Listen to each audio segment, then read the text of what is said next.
You ask Tiger to solve. This deals with linear equations with one unknown. The final result is r equals 7. Let's solve it step by step. Simplify the expression. Group like terms.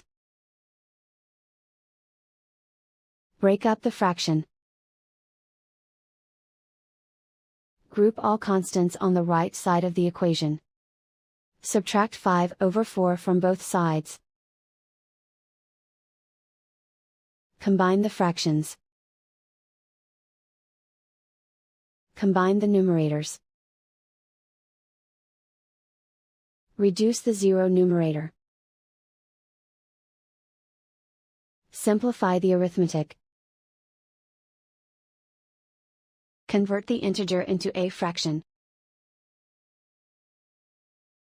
Combine the fractions. Combine the numerators. Isolate the r.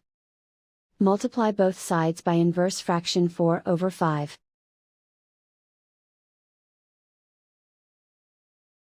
Group like terms.